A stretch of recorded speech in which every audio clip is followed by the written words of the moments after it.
Yo, it's Kami. Today I have a mouse unboxing and also kind of a comparison with my other ULX.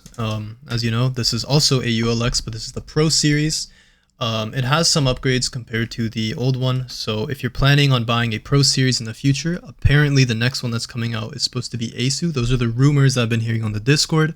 This is the video for you. You get to see the unboxing, you get to see the improvements. And I'm going to assume that the ones that they're going to make after this one are going to be quite similar. I doubt they're really going to change that much.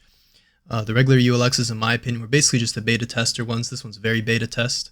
And what I mean by that is essentially you're getting the first few batches, and then once they kind of figure out, based on consumers, what kind of problems arise from heavy usage, they make the Pro series or, their future batches. So yeah, we're going to unbox this. I've not opened this yet. I took off the tape because who wants to see me take that off? So upon first glance, we can see that we have a beautiful, I think this is like a Tiffany blue. Kind of similar if you watched the Canelo fight recently, the gloves he wore, kind of a similar color. One thing to compare these two mice with is that they actually did a Switch collaboration with Huano, and they've made like a custom Finalmouse Huano Switch. And on top of that, compared to the regular ULX, they have changed the coating.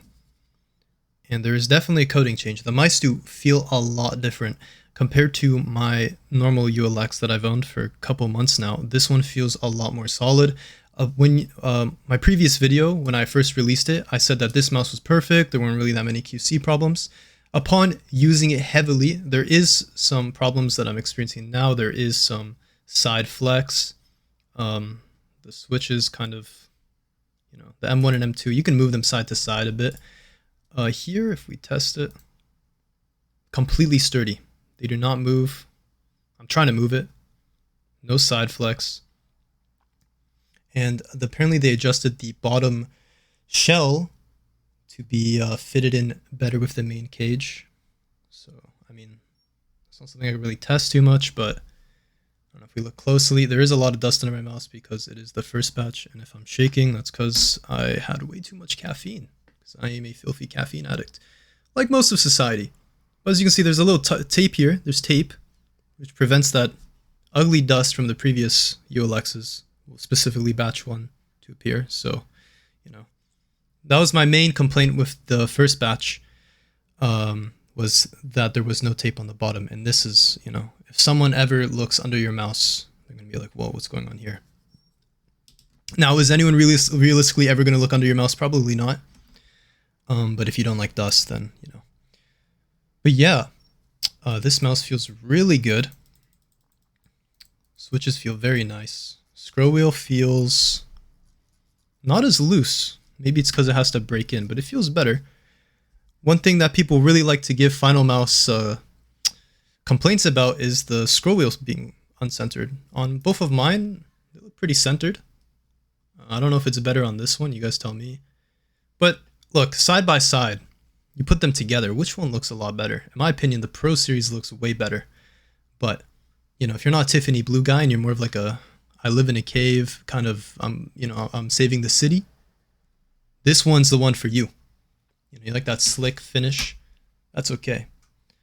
But for me, I like the Tiffany blue. I have a really blue setup. I have a blue SkyPad. I have a blue chair, a C9 Secret Labs chair. So, I looked at this mouse. I saw it. I was thinking, like, do I really want to pull the trigger on this? I already have one. I'll buy it. And plus, the last video did well. So, continuing off with the unboxing. If I can get this out properly. There we go. We have the final dongle. I don't know if that's what they call it, but that's the final dongle. We have an M here. I guess it's telling you that it's medium to know that you got the right size, because let's say you don't have a medium around. Maybe you don't know if you actually got the right size. So it's telling you this is a medium Finalmouse. So it's just the dongle. I have a live dongle here. I can show you guys. It glows green when the battery's good, and it changes when the battery is low. Very nice. A cable. Now, I don't think these cables, they don't look different to me. Both braided cables. This is the cable that goes into the dongle. And then we have, this is actually very interesting. So the grips on the Tarik mouse are actually different, and it has his signature there. They're white grips to match the mouse. That's very nice because the sides are white, so they stay white. Because usually if you have the regular ULX, the side grips would be just pure black. These grips aren't bad, although I would say you're probably better off buying aftermarket grips because mine really didn't last that long. But yeah, manual, and that's about it. So that is the Tarik Finalmouse. Overall, feels a lot better than my batch one. So, you know, if you're someone that hesitated before because you were nervous about the QC issues that could possibly arise, I would say pull the trigger, but I'll give you guys a sound test just to compare. I don't know. People like how their mice sound. There you go. That's the Tarik. And I'm grabbing the Phantom.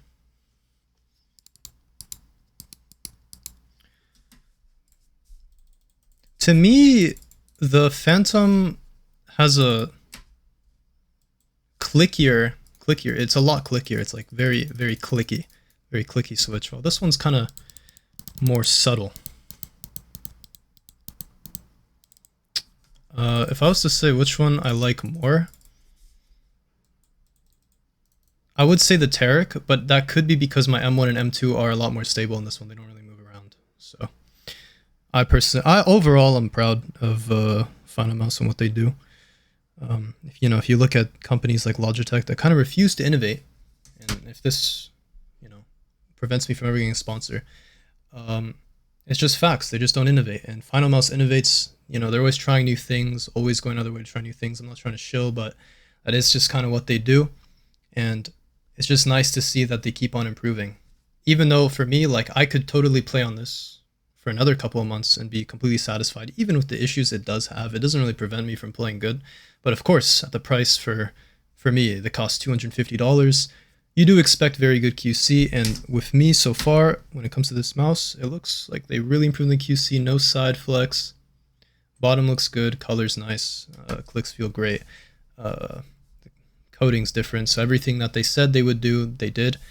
And yeah, I hope you guys enjoyed this video.